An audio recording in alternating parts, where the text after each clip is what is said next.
Hey, it's Mike from Mike Cannon Adventures. Today we're exploring the wonderfully preserved medieval town of Rothenberg ob der Tauber. This is a picturesque medieval town filled with 2,000 years of history and charm. And we'll explain why you should visit this city if you're in southern Germany. The city has a rich history as it developed during the Middle Ages from a series of castles on a mountaintop overlooking the Tauber River. During World War II, German soldiers were stationed in Rottenberg to defend it. The Allies dropped bombs on Rottenberg, destroying 32% of all houses, but only a small percentage of the outer wall. The U.S. Assistant Secretary of War, knowing the historic importance and beauty of Rottenberg, ordered the U.S. Army not to use artillery in taking Rottenberg. Today, it's one of only a few towns in Germany that still have a completely intact city wall. I'm excited to share some tips so you can maximize your stay in Rothenberg. The first thing is I highly recommend you stay the night in the city so you can go on a tour with the Night Watchman. The Night Watchman is a top-notch 1-hour walking tour that only costs €9. Think about it as a one-man play where the audience travels along throughout the city while the Night Watchman stays in the role the whole time and tells you about the city. It's not a Q&A tour, so save your ignorant questions and let him do his thing. He is very funny and will give you answers to questions you wouldn't even know to ask. You pay at the end and it's all on an honor system. No reservation is required. Just meet at the market square at 8 o'clock. The English walking tour with the Rothenberg Night Watchman is available from mid-April through Christmas. Let's just listen in for 1 minute. To live in the executioner's tower, which is a part of the city wall far away from the rest because nobody really wants to get in contact with him. And there was a decree, and this is not a joke, saying that if there was a woman sentenced to death, and as somebody who was born here in Rothenberg, I can tell you proudly that you are in Germany's most beautiful small town. So whatever is on your list for the next days, forget it. You can fly back home. It will not be better than here. Does it start raining now? No? Okay. And by the way, we are a town in front of the city hall, which is still today in use for town administration. And it is the social center because people meet at the market square. Venice. And of course it had to be transported over the Alps. And there were no real streets like we have them today. And there were carriages without any suspension. So that means lots of glass broke. And in the end, that made the glass extremely expensive. Tip number 2. The town can get extremely crowded late morning after the hundreds of tour buses arrive. You can't help notice all the groups of tourists with the guy carrying a banner. Many of these groups were very disruptive, literally pushing and shoving, trying to get the best view for the selfie. So special, there's always something new to discover. Rich history and well-preserved architecture make it a perfect place to get lost in. For me, it was much more fun to wander the empty streets, keeping an eye out for the tiny details that makes this town truly unique. The town's medieval walls and towers are a testament to its rich history. We really enjoyed the atmosphere. We ate breakfast at 7 and then started exploring Rothenberg at 8. And it felt like we had the town to ourselves for about 2 hours. This is a street shot at 8:15 in the morning. Maybe a few people wandering around, but not much. This is the exact same shot at 10:15. The streets are packed and is largely with these tourists coming in tour buses. Here's another example. A tower along the wall, around 8 or 8:15, hardly anybody here. And then a few hours later, packed with tourists, you could see the guy with the flag, just really disruptive. Next, walk you through how you should spend your day.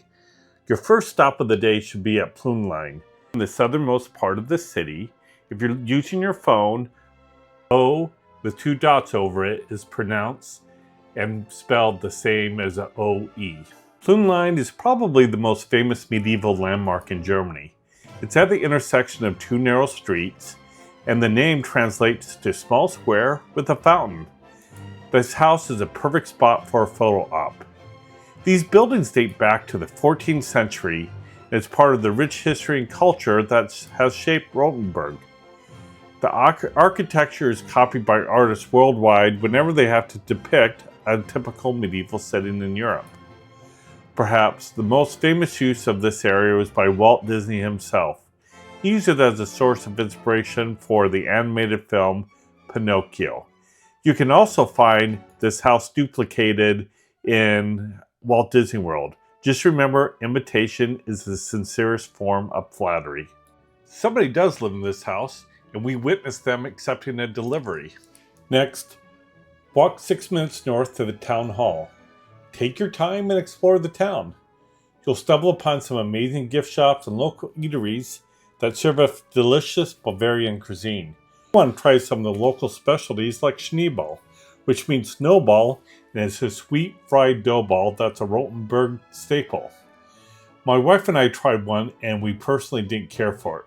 They are made from short crust dough cut into thin strips, and then the dough is deep fried in coconut oil while shaped into a loose ball. It tastes a little bit like leftover Thanksgiving pie. Comments below if you've tried these and if you actually like them. Once you've eaten your Schneeball, continue walking till you get to the city hall. You'll see that it faces the town square. I recommend you climb to the top for the best views in Rothenberg. As is typical with old towers in Europe, you have to climb 220 steps up a tight corkscrew staircase, which is really not suitable for the claustrophobic or those that may not be able to be in decent shape and climb these stairs. At the top, you'll have to descend a short ladder and then pull yourself up through a small opening to exit onto this little platform that circles the top of the tower. Up here, you'll be rewarded with the best views in town. This was one of my favorite things to do in Rothenberg. You really get a good view of the entire town, as well as the mall and the outlying areas. This bell tower is a preserved 13th century Gothic structure, which has since been integrated into the larger Renaissance-era town hall. During medieval times, the tower served as a lookout point, which you can really understand because you can see far into the distance with this tower. During the off-season, the tower is only open Saturday and Sunday from 12 to 3. But during the summer, it's open every day from 9:30 to 12:30, with a short lunch break, and then they open again from 1 to 5. To enter, go through the grand arches in the main market square. You don't go through the white part of the building right underneath the tower, which would really make the most sense. Climbing the tower costs €4, and you pay when you get to the top, cash only. They don't tell you it costs until you get to the top, but anyone that climbs the 220 steps is not going to turn back because of the moderate costs. When you're done with the bell tower at City Hall, head east to the Rothenberg. It's about a 6-minute walk. The tower is on the city wall protecting Rottenberg. Construction began in 1385 and was completed in 1390. It has a height of almost 44 meters. This tower was damaged by the bombing of the U.S. military in 1945 and was rebuilt shortly after the wall. You can enter the inside of the tower for a nominal €4 fee. If you struggle with claustrophobia or you have a difficult time climbing steps, I found this tower significantly easier to climb than the bell tower at City Hall. I hope you're finding this video helpful. Please leave a like, a comment, and don't forget to subscribe for additional travel videos. I really enjoyed the views from high up this tower.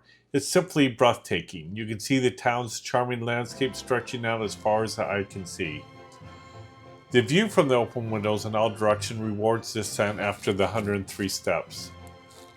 Unlike the Town Howard Tower, in addition to the overall view of the old town, the fortifications and city walls impress as proof of the defensiveness of Rothenberg. In addition, the tower room shows extensive documentation of the development of the fortifications, as well as photo documentation of the destruction by bombing during World War II.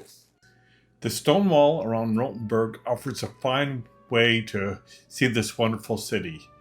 You can enter through any of the gates and climb onto the wall. You can walk around a section or two or all the way around.